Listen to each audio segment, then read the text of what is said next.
2025 ও 26-এর সব থেকে ভাইরাল এবং ট্রেন্ডে চলা যে গাছটি হলো এই সেই মালবেরি গাছ। নিজের ছাদ বাগানে এখনো এই গাছ সংগ্রহ করে উঠতে পারোনি? ভাবছো নিজের ছাদ বাগানে এই গাছ করতে পারবে কি পারবে না? হ্যাঁ, আমি বলবো অবশ্যই তোমরাও তোমাদের ছাদ বাগানে এই মালবেরি গাছ খুব সুন্দরভাবে টবের মধ্যে করতে পারবে। তো আমি আজকে এই মালবেরি গাছের প্রতিস্থাপন এবং প্রতিস্থাপনের পরবর্তী কিভাবে পরিচর্যা করলে তোমরাও তোমাদের ছাদ বাগানে এই মালবেরি গাছ থেকে প্রচুর প্রচুর পরিমাণে ফল পাবে সেটা নিয়ে তোমাদেরকে স্টেপ বাই স্টেপ দেখাবো এবং আলোচনা করব। এই মালবেরি গাছ প্রতিস্থাপনের জন্য এবার চলো দেখে নিই আমরা কিভাবে মাটিটাকে রেডি করব।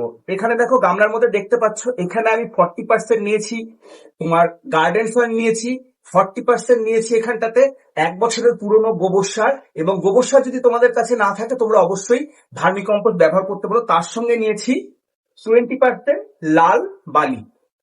ঠিক আছে, এই পরিমাণ নিয়েছি এবং সঙ্গে নিয়েছি এখানটাতে বড় টেবিল চামচের 1 টেবিল চামচের একটু উপরে নিয়েছি হাড়ের গুঁড়ো নিয়েছি, শিংকুচি নিয়েছি 1 টেবিল চামচ, নিমখোল নিয়েছি 1 চামচ নিয়েছি, তার সঙ্গে এসএসপি নিয়েছি 1/2 চামচ, সিঙ্গেল সুপার ফসফেট যেটাকে বলা হয়, তার সাথে নিয়েছি ট্রাইকোডার্মা ভিভিডি নিয়েছি 1/2 চা চামচ নিয়েছি, এবং নিয়েছি ড্রেনেজ সিস্টেমের জন্য নিয়েছি নদীর মোটা দানা লাল বালু, এই যে, এবং এখানে রয়েছে, এটাও ড্রেনেজ সিস্টেমের জন্য লাগছে, এই যে বালিচালা পাথর। এটা ড্রেনেজ সিস্টেমে অবশ্যই ব্যবহার করবে, অনেকে জানো অনেকে জানো না। এটা ড্রেনেজ সিস্টেমে ব্যবহার করলে কি ড্রেনেজ সিস্টেমটা খুব সুন্দর ভালো থাকে। এবং নিয়েছি 7 ইঞ্চির একটি মাটির টব নিয়েছি, এবং মাটির টবের ফুটোর ভেতরে এরকম একটা খোলানকুচি বসানো রয়েছে। গাছের জন্য মাটি তৈরি করার আগে সবার প্রথমে ড্রেনেজ সিস্টেমটা তৈরি করে নেব। এখানে 7 ইঞ্চির একটা টব নিয়েছি, তার ভেতরে এরকম খোলানের টুকরো দিয়ে দিয়েছি ফুটোর উপরে। তারপরে কি করব, এই যেখানে যে বালিচালার পাথরটা নিয়েছি, বালিচালার পাথরটা কি করব, পুরোটা ঢেলে দেব। পুরোটা ঢেলে দিব। ঢেলে দেওয়ার পরে এই যে ঠিক এমন হবে। ঠিক আছে, যে খোলানের টুকরোটা যেটা আমি দিলাম, সেই খোলানের টুকরোটা যাতে এই বালিচালা পাথর দিয়ে পুরোটা কাভার হয়। তার উপরে কি করব, এই যে নদীর বালি রয়েছে, এই নদীর বালি দিয়ে এই বালিচালা পাথরটাকেও কিন্তু আমরা কভার করে একটা লেয়ার তৈরি করে দেবো।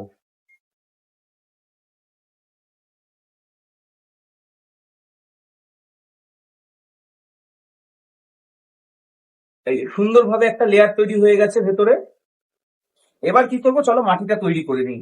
এখানে যে 40% মাটি, 40% গোবর সার এবং 20% যে বালি নিয়েছিলাম, তার মধ্যে কি করব, এই যে হাড় গুঁড়ো, নিমখোল, শিংকুচি, সিঙ্গেল সুপার ফসফেট এবং এসএসপি ট্রাইকোডার্মা দিয়ে রেখেছি, সেটা কি করবো এর মধ্যে মিশিয়ে দেবো। মিশিয়ে দিয়ে ভালো করে সুন্দর করে 2 হাত দিয়ে এইভাবে মিশিয়ে নেব। যাদের হাত দিয়ে মেশাতে একটু প্রবলেম আছে তাদেরকে বলবো তোমরা অবশ্যই গ্লাভস পরে নেবে। আমাদের মিডিয়া কিন্তু বানানো কমপ্লিট, খুব সুন্দরভাবে মেশানো হয়ে গেছে। এবার কি করব, এই যে টপ রেডি করে রেখেছি, এই যে লেয়ার করে, সেখানে ফার্স্ট লেয়ারিং করব। এই যে মিডিয়াটা তৈরি করলাম, সেই মিডিয়ার একটা লেয়ার তৈরি করব। লেয়ার তৈরি করার পরে এবার কি করব, এই গাছটাকে পটের থেকে বের করে নেব। যেহেতু এটা একটা প্লাস্টিকের বোতলের মধ্যে গাছটা রাখা ছিল, এটাকে একটু খুব সাবধানে বের করতে হবে, না হলে রুট বল ভেঙে যেতে হবে পারে। রুট বল কোনোভাবেই ভাঙা যাবে না। হ্যাঁ, রুট বল ভাঙলে কিন্তু গাছটা ট্রেসে চলে যাবে। খুব সুন্দর করে রুট বলটা বের করে নিয়েছি, রুট বলের কোনো ড্যামেজ হয়নি। এই রুট বল বের করার ক্ষেত্রে তাড়াহুড়ো কিন্তু একদম করবে না। আমি প্রত্যেককে বলবো এই তাড়াহুড়ো করার জন্য অনেক সময় হয় কি, এই রুট বল ভেঙে যায়। এই রুট বল ভেঙে গেলে গাছ কিন্তু স্ট্রেসে চলে যায়।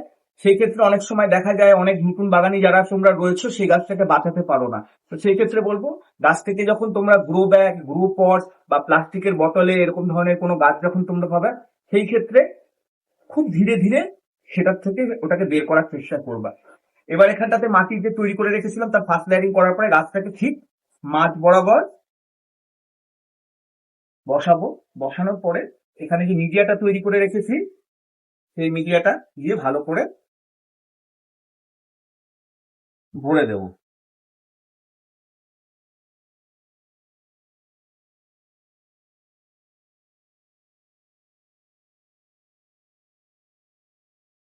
আর আরেকটা জিনিস সবসময় খেয়াল রাখবে, মিডিয়া ভরার ক্ষেত্রে অনেকে করো কি, টবের এখন সমান সমান করে তোমরা মিডিয়া ভরো, সেটা কিন্তু কখনোই করবে না। মোটামুটি 2 থেকে 3 ইঞ্চি ওপরে জায়গা ফাঁকা রেখে দেবে। তাহলে সেক্ষেত্রে দেখা যায় যখন গাছকে তোমাকে খাবার দিতে হবে, প্রত্যেক 1 মাস অন্তর দাও বা 2 মাস অন্তর অন্তর খাবারটা দাও, সেই ক্ষেত্রে তোমার সুবিধা হবে, না হলে কিন্তু অসুবিধা হবে। ওই জন্য আমি বলবো, যখনই যে কোনো গাছ যখন টবে পটিং করো, ওপরে 2 থেকে 3 ইঞ্চি জায়গা ছেড়ে করবে, যাতে সেখানে জল দিতে কোনো সমস্যা না হয়, এবং পরবর্তীতে গাছে যখন তুমি খাবার যখন চার্জ করবে সেক্ষেত্রেও যেন কোনো সমস্যা না হয়। এবার মাটিটা দেওয়ার পর এবার কি করবো, 2 আঙুল দিয়ে খুব ভালো করে চেপে চেপে মাটিটাকে বসিয়ে দেবো। এই যে বসানোর পরে দেখো, এই যে এখানে মোটামুটি 2 ইঞ্চির মতন জায়গা কিন্তু আমি ফাঁকা রেখেছি, 2 থেকে 2.5 ইঞ্চির মতন জায়গা ফাঁকা রেখেছি। এবার কি করবো, এবার সর্বশেষ এবং লাস্ট যেটা কাজ, জল দেবো। এবং জলটা কিভাবে দেবো, জলের সাথে কি দেবো সেটা বলার আগে আমি একটা কথা বলে রাখি। মালবেরি গাছ এটি একটি অত্যন্ত জনপ্রিয় গাছ, ঠিক আছে। এই গাছে যে ফল হয় সেই ফল ভিটামিন সি এবং অ্যান্টিঅক্সিডেন্টে ভরপুর, এবং এটি একটি কিন্তু দেশীয় গাছ। অনেকেই এর দেশীয় নামটা বললে খুব সহজেই চিনতে পারবে। এটা আমরা দেশীয় বাংলা ভাষায় বলে থাকি তুত ফল। ছোটবেলায় অনেকেই খেয়েছো, যারা গ্রাম বাংলায় বাড়ি তারা অনেকেই এই ফলের গাছের সাথে পরিচিত আছো। আর এই গাছের ফলের ক্ষেত্রে আমি বলে থাকি, এই গাছকে তুমি যত প্রুনিং করবে এই গাছে কিন্তু ফল তত বেশি পরিমাণ পাবে প্রুনিং এর ক্ষেত্রে। আর এই গাছের সর্বোচ্চ বেশি পরিমাণ ফল দেওয়ার সিজন হলো ফেব্রুয়ারি টু মার্চ মাস, এবং সারা বছর কম বেশি ফল হয়, কিন্তু এই সময়টা হলো ফেব্রুয়ারি টু মার্চ, সব থেকে এই গাছ বেশি ফল দিয়ে থাকে। এবং খাবারের ক্ষেত্রে প্রথম প্রতিস্থাপন করার মোটামুটি 2 মাস পর থেকে মাসে একবার করে মিক্স খাবার, জাস্ট মিক্স খাবার দাও।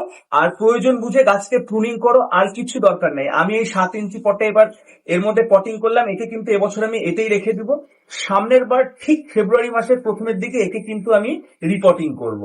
এবার চলো দেখে নিই গাছে জলটা কিভাবে দেবো। গাছ প্রতিস্থাপনের পরে সর্বশেষ কাজ কি, আমরা গাছে জল দেব। জলটা দেবো কিভাবে, নর্মাল জল দেবো না, জলের সাথে কি করব, হিউমিক অ্যাসিড মেশানো জল নিয়ে নেবো। এই হিউমিক অ্যাসিড দেওয়ার ফলে কি হবে, গাছের যে শেকড় বা রুট সিস্টেম রয়েছে, যে নতুন মাটিতে যে গাছকে প্রতিস্থাপন করা হলো তার সাথে খুব ভালোভাবে নিতে পারবে, এবং মাটিতে দেয়া যে জৈব খাবার উপাদানগুলো দেয়া হলো সেগুলো গাছ খুব তাড়াতাড়ি অ্যাবজর্ব করতে পারবে, এবং তার শেকড়ের বিন্যাস হবে। তো সার্বিক দিক থেকে গাছটির গ্রোথ খুব ভালো হবে। তার জন্যই আমরা প্রতিস্থাপনের পরে অবশ্যই হিউমিক অ্যাসিড মেশানো জল আমরা গাছে দেব। এবার টবের মাটি ভরে সুন্দর করে মাটি ভিজিয়ে এই জলটা দেবো। জল দেওয়ার ক্ষেত্রে কিন্তু এরকম আঙুল দিয়ে নেবে, আঙুলের উপরে জলটা দিয়ে তারপরে জলটা দেবে, তাহলে সেক্ষেত্রে হবে কি, মাটিটা লুজ হবে না। এবার আমরা কি করবো, প্রতিস্থাপন করা মালবেরি গাছটা আমাদের ছাদে, যেই জায়গায় সূর্যের আলো সরাসরি আসে না এবং আলো এবং হাওয়া চলাচল করে, এমন জায়গায় 4 থেকে 5 দিন গাছটিকে আমরা রেখে দেব, ঠিক আছে। তারপরে আমরা কি করবো, গাছটিকে আমরা সরাসরি সূর্যের আলোয় নিয়ে আসবো। তো আমার এই ভিডিওগুলো যদি তোমাদের ভালো লেগে থাকে তোমরা কমেন্ট করে অবশ্যই জানাবে, এবং লাইক ফলো শেয়ার করে সকলেই পাশে থাকবে। সবাই ভালো থাকবে।